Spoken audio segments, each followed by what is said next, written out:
Welcome aboard, everyone, to episode 3 of the Queen's Cross podcast. I am your host, Alex. And I'm your co-host, Shiloh. And we've got a great episode for you today. So we do this kind of on a schedule, and this is how the show works. So we first start off with the intro and the news that's going around the Queen Mary. Then we move on to the main topic of the episode, which in this case is comparing and contrasting the Queen Mary and Queen Elizabeth to see what's similar and what's different. Then we'll move on into a Q&A where we have a couple of questions lined up from our viewers from our previous episode. And then we will do a quick little trivia game at the very end, and we'll even ask the audience a trivia question. So to quickly move on into our first segment of the show. So there is the first class drawing room in the main hall, and currently it's used as a gift shop. I think they call it the Starbird shop. Yeah. And so for the longest time that's been a gift shop, but it's going to be converted into a art gallery. And one of the artworks that will be featured in there is the Madonna of the Atlantic. And I'll have, photographs and things showing. I don't know if the Madonna of the Atlantic will go back in its rightful place in this room because it was original to that room. But it may end up... Yeah, they may end up like restoring the room to the way it used to look, or at the very least, just putting up artwork around the room. Well, either way, having that piece back in the room would be the best. Yeah, it would. So that's really exciting news. And I don't have anything more on that. I wish I did. I'm not even sure that the Queen Mary's officially announced it yet, but pretty much everybody knows now at this point. Right. So for people wondering, I usually have a little video that's playing right beneath us on this show, and that's just something for you to watch when there's nothing to look at except our pretty faces. So, but we will move on to our next thing, which is the main topic. And do forgive me if I'm looking around the screen because I got Shiloh in one corner of my screen and I got the software that runs this show on the other corner of the screen. So anyway, the main topic is comparing and contrasting the Queen Mary and Queen Elizabeth. And I think first and foremost, is the Queen Elizabeth a sister ship to the Queen Mary? I mean, I would say yes. Even though she's a little different, she's got her own identity. But, they're both queens. They're both Cunard liners. And they were originally designed to be sister ships. So I would say yes. I would concur. And for those exact reasons. And I usually tell people, I got a spam phone call in the middle of the show. You should let them on, see what they think. Oh man, I don't know. I don't. That'd be actually kind of funny. Like, welcome to the Queen's Cross podcast.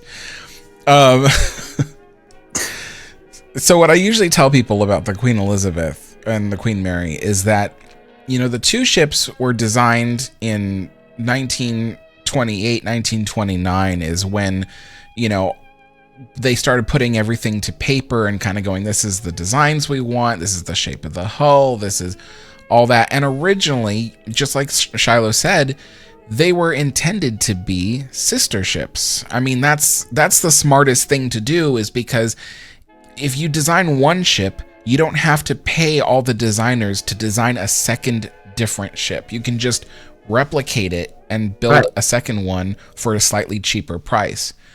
And so that's why sister ships are even a thing. But somewhere along the lines, as they were constructing the Queen Mary, and the Queen Mary's construction took a long time because of the Great Depression, so they had an extra 2 years to really rethink things. And even through the course of the 2 years, life changes, and they start to find different means of constructing the ship for instance, the boilers originally, the Queen Mary was supposed to have 27 double-ended Scotch boilers, just like Titanic had 29 Scotch boilers. But they realized over the course of those 2 years, maybe that they could secure a contract for Yarrow boilers and get a better price, or maybe get a better efficiency out of it, especially because the Yarrow boilers required less fuel to operate. I don't know if I can't say it's per volume of steam or anything like that, but per voyage, I guess you could say, the Yarrow boilers would use up less fuel than the Scotch boilers would, so they were more efficient, and it makes things cheaper in the long run. So it was little differences like that as they were constructing the Queen Mary that they thought, we could apply these changes to the Queen Elizabeth. As well as Queen Mary went into service in 1936, and Queen Elizabeth didn't even leave the shipyards until 1940. So they had time to really rethink the internal design of the ship as they were constructing the Queen Elizabeth. They looked at Queen Mary and said, what works, what doesn't work, and then they went and changed things. And so I think that's why people say, well, Queen Elizabeth is not a true sister ship. And it's like, but she started out as one. She's got the same exact hull, aside from a more raked bow, which doesn't... It's her, but... Yeah, the bow, people say, oh, well, that made Queen Elizabeth more, hydrodynamic. And it's like, not really. They did that because they needed an extra anchor at the bow of the ship. Right. And so they needed to extend the topmost part of the bow, and they eliminated stuff like like Queen Mary had a well deck. It turned out that it really wasn't all that useful, and they could have used that space for internal stuff, so they just enclosed that space for Queen Elizabeth. So it was little things like that. And so I consider the Queen Elizabeth to be a sister ship to the Queen Mary. Yeah. But if people are really, really bothered by that, then the other terminology I've heard is companion liner, which I think actually really fits very well if you don't like the term sister ship for that. Right. But let me ask you, they say that both ships were designed in Art Deco style. And you could say that's true, but Queen Mary's Art Deco, as we all know, is really more like streamlined modern, right? Because it's very curvy. Yeah. But I mean, in that same aspect, but there's a lot of different types of Art Deco. There's French Art Deco, there's American, there's British, there's German Bauhaus. There's so many different types of Art Deco. But, so I think there's a little bit of each in the Queen Mary, but it's predominantly definitely streamlined. And what I wanted to ask, because this is something even I am not fully sure, what kind of style is Queen Elizabeth's Art Deco? I believe that it's a mixture of later Art Deco, because in the 40s Art Deco still existed, but it was very modernized. Whereas in the 30s it was modern for its time, but it kind of had traditional ideas. But and then they started experimenting by adding in geometric shapes, different colors, different patterns, furniture shapes, and then that's kind of what kicked off the mid-century modern aesthetic in the beginning. So I believe that it's a little bit of late 40s Art Deco and a lot of mid-century, tame mid-century. Not when you think of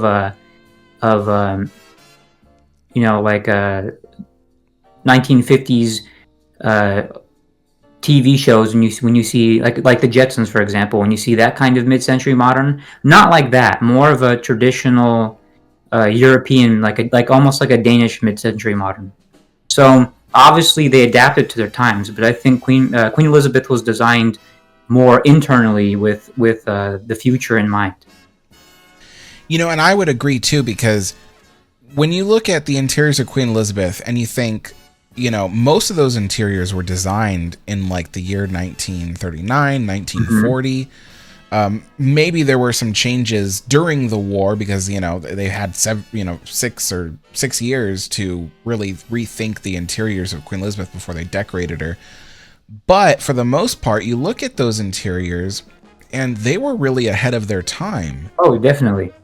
Yeah, because like Queen Elizabeth, she was made for the 50s. Mm-hmm. Oh, and, and it's like, but Queen Mary, what's interesting about Queen Mary is that, so she does have the streamlined modern, which is definitely a very 1940s look. But there's something about the Queen Mary when you look at her and you're like, her design is very early 30s. Right. And even though she was introduced, in the latter half of the 30s. And so Queen Mary, in some ways, looked a little bit older for her time. Yes, yeah. Especially with like the bridge wings and yeah. Yeah.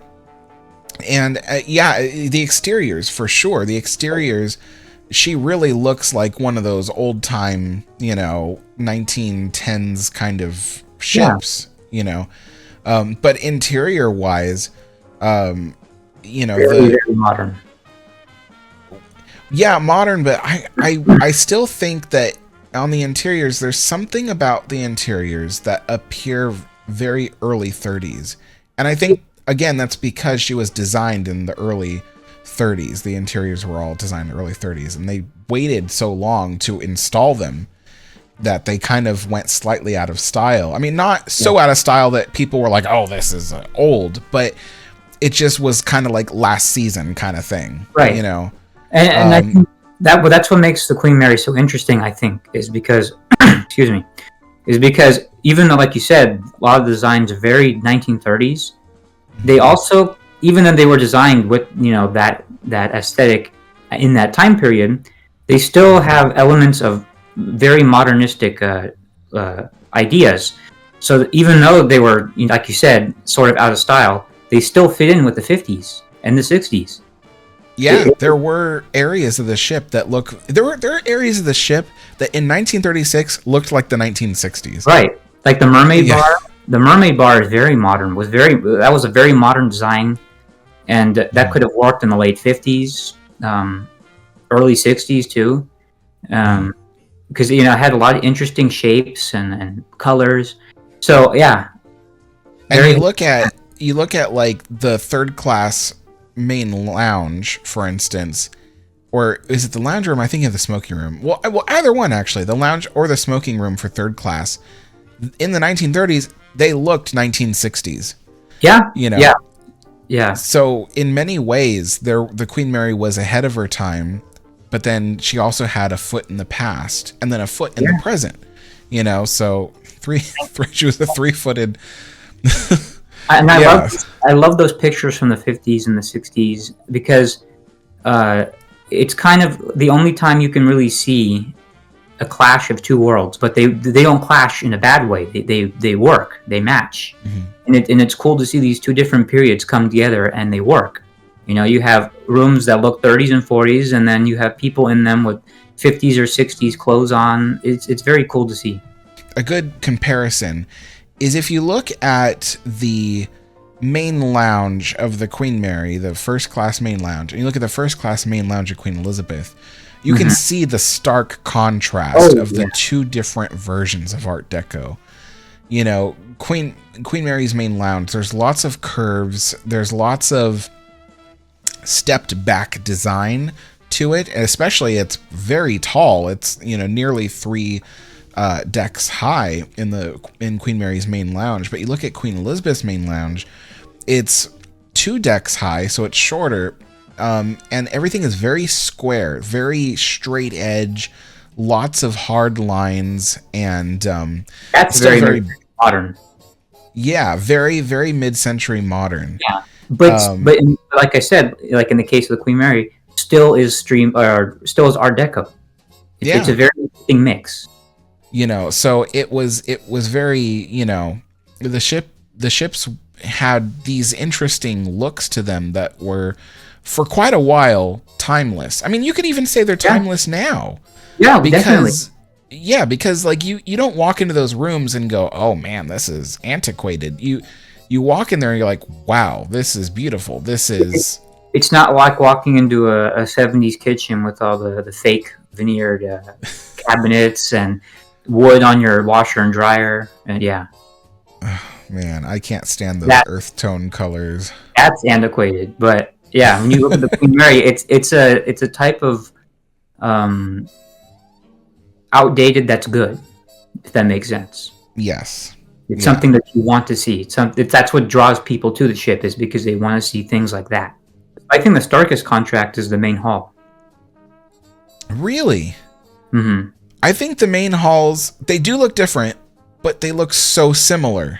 Well, yeah, but the the design is just so different in terms, like, you have telephone booths, you have the but not in the same way as the Queen Mary. You have a radio desk there. Um, it's so much taller. The Queen Mary's main hall is Yeah. more spread out. The Queen Elizabeth is more compacted and raised. Yes. Yeah.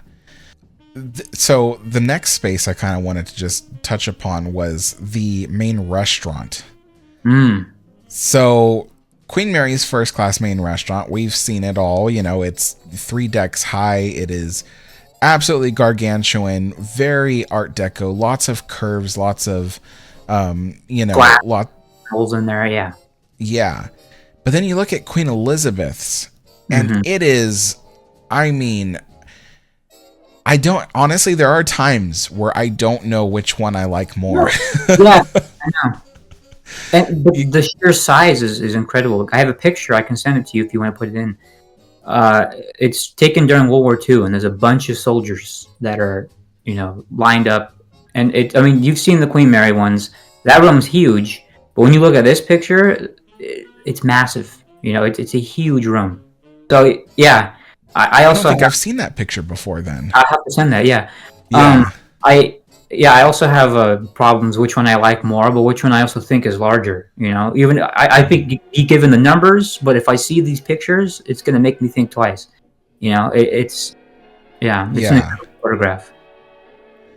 And Queen Elizabeth's main restaurant is just so ornately decorated. I mean, I think they took the criticisms from Queen Mary and corrected them for Queen Elizabeth. Like, there were certain criticisms that the Queen Mary, there was just a whole lot of wood, which isn't a bad thing, but there was a lot of wood. There wasn't very much glitter and jewelry to the Queen.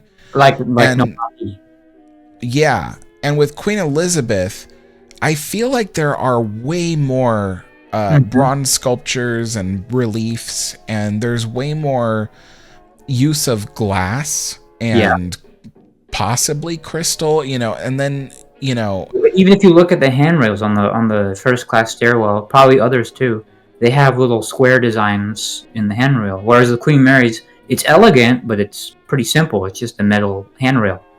But when you look at Queen Elizabeth's, they took that simple design and they added kind of mid-century modern elements to it.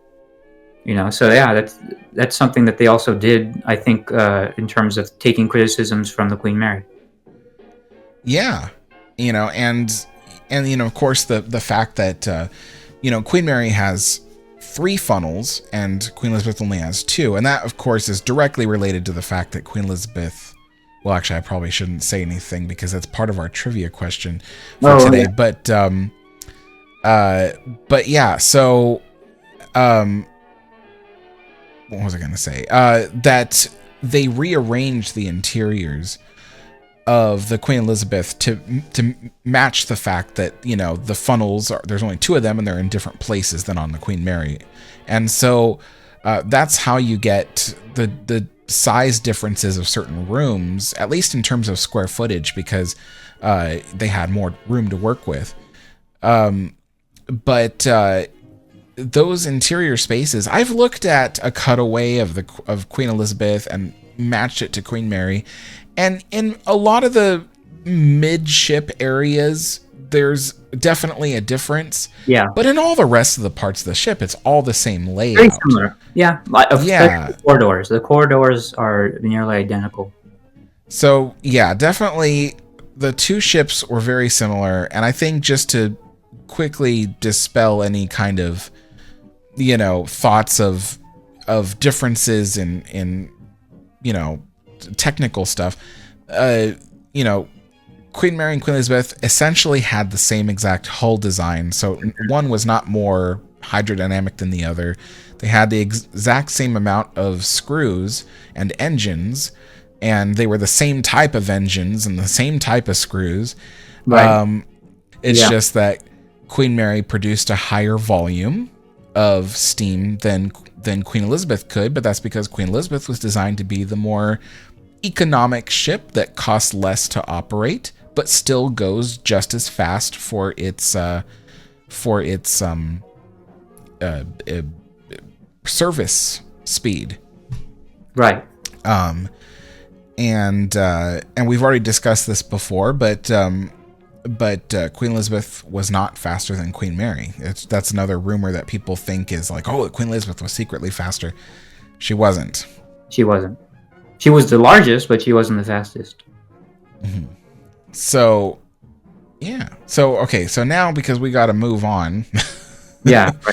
The topic I felt like was really short, but we got to move on to our Q&A. So, these are questions that were asked in the chat or not the chat, but the comment section. The comment section of the previous video. And so John Hill asks, what rooms or spaces do you think would be good candidates for restoration in the near future?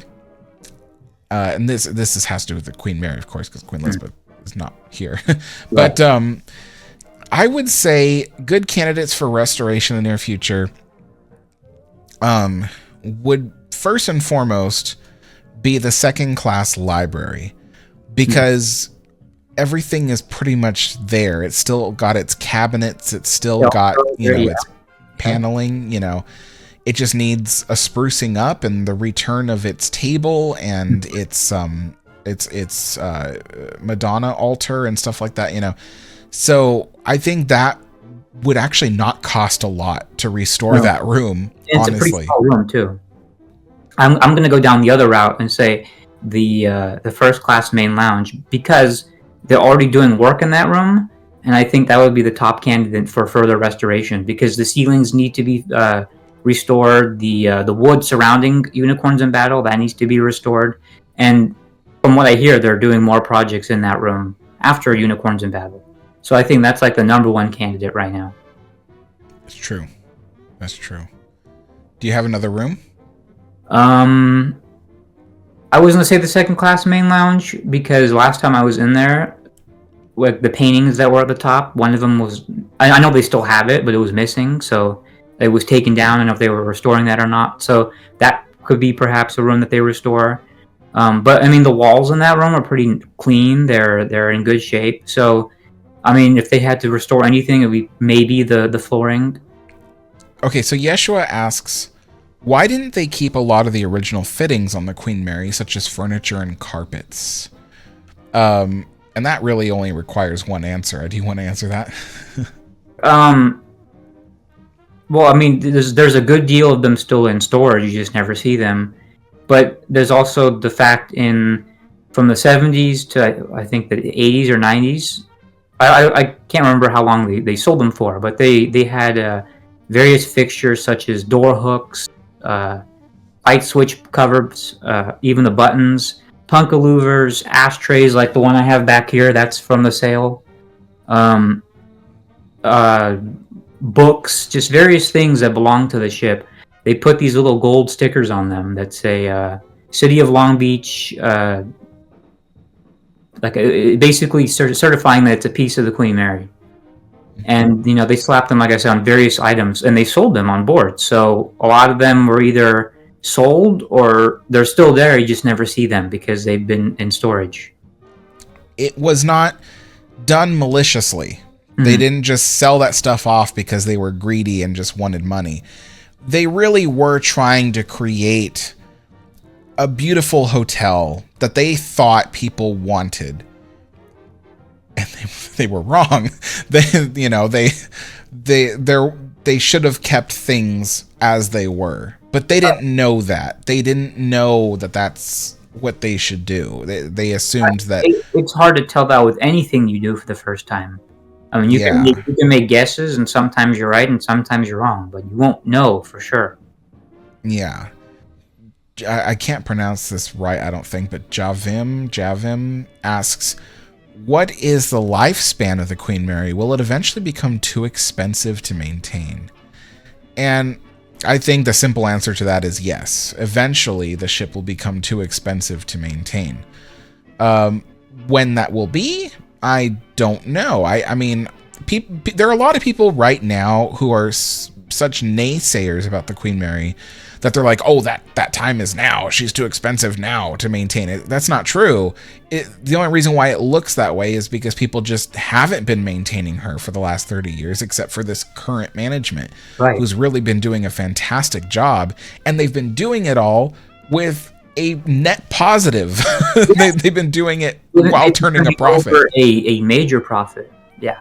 Yeah. So, so we know now for absolute fact it can be done right now to restore the ship while still maintaining a positive cash flow. But eventually that will happen. Nothing lasts forever. Eventually something will happen to the Queen Mary. But generally speaking, as long as you keep putting money into the maintenance and restoration of a ship, it'll just keep lasting. If it springs a leak, fix the leak and it won't spring from there again, Right.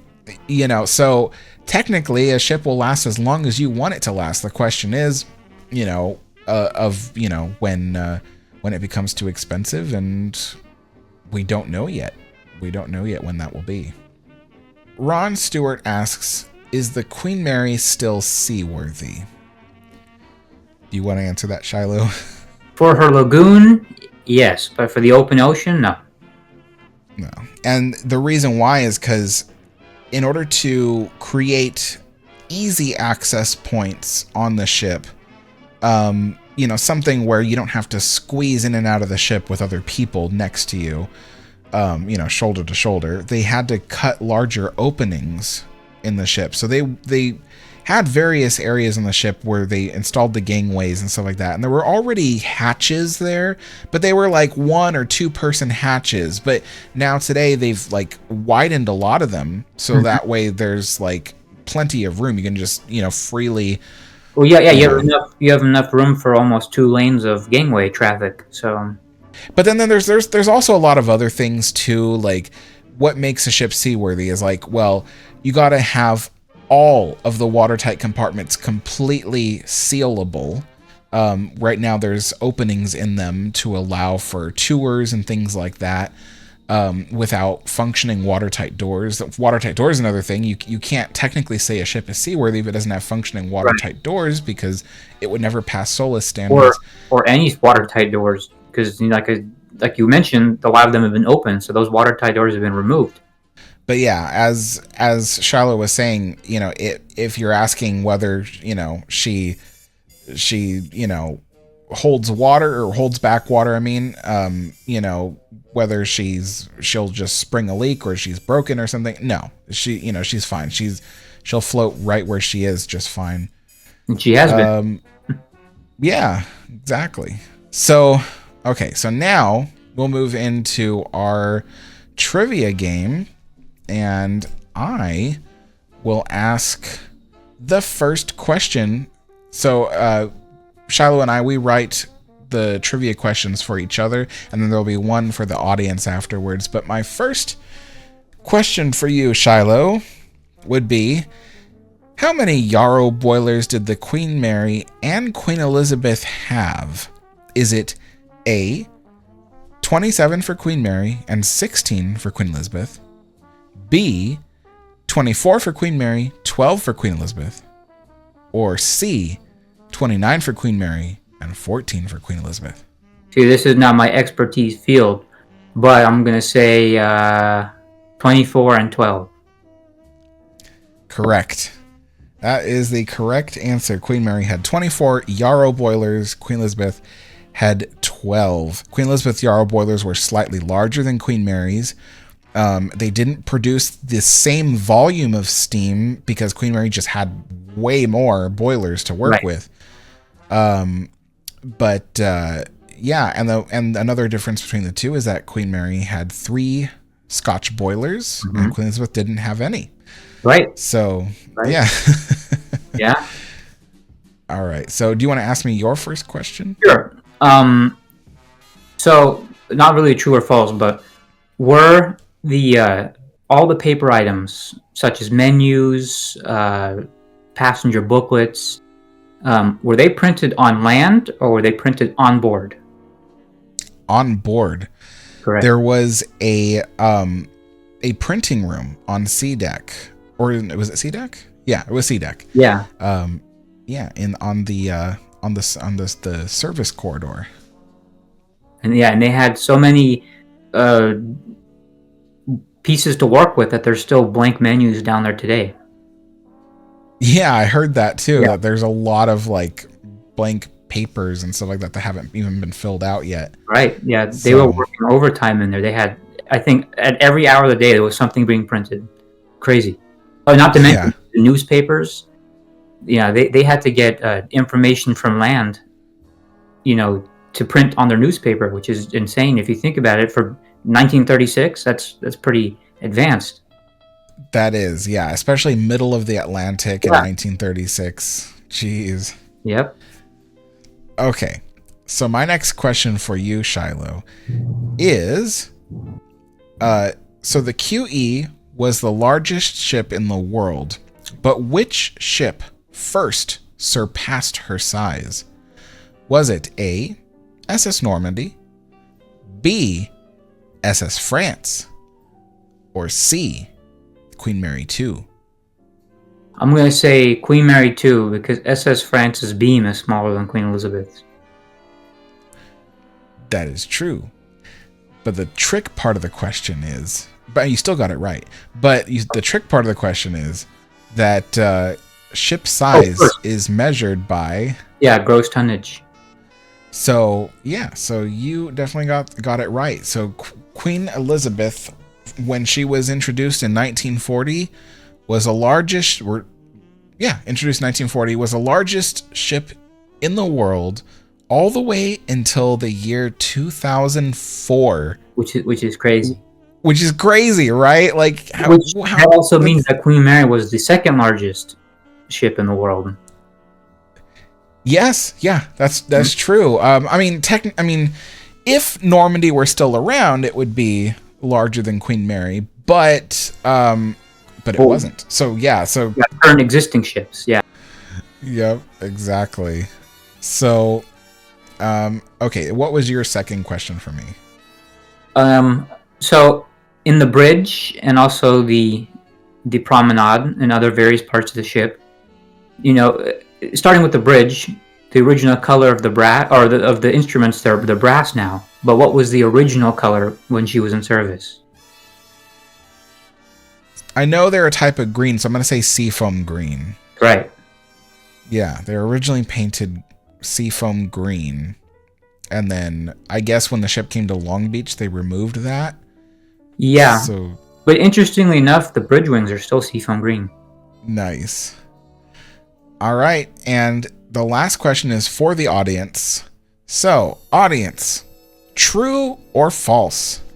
The whistles on Queen Mary and Queen Elizabeth are tuned to the lowest frequency of any ship ever. True or false? The whistles on Queen Mary and Queen Elizabeth are tuned to the lowest frequency of any ship ever. All right, folks. The answer to that will be posted a few hours, or actually, a few hours after this video posts. So be sure to look and at the pinned comment at the top of the comment section after this video is posted. And by the end of the day or something, there will be an answer there. anything else? Yeah, so that does it for this episode today. We are working on getting a guest speaker on our show, so there will be guest speakers in the future. We're working on it. It's difficult to manage a schedule with all these people because they've got busy lives of their own too. So we'll see who we get, but there will be others. Anyway, folks, thanks for joining us for this episode, and we will see you all next time. Bye-bye. Bye.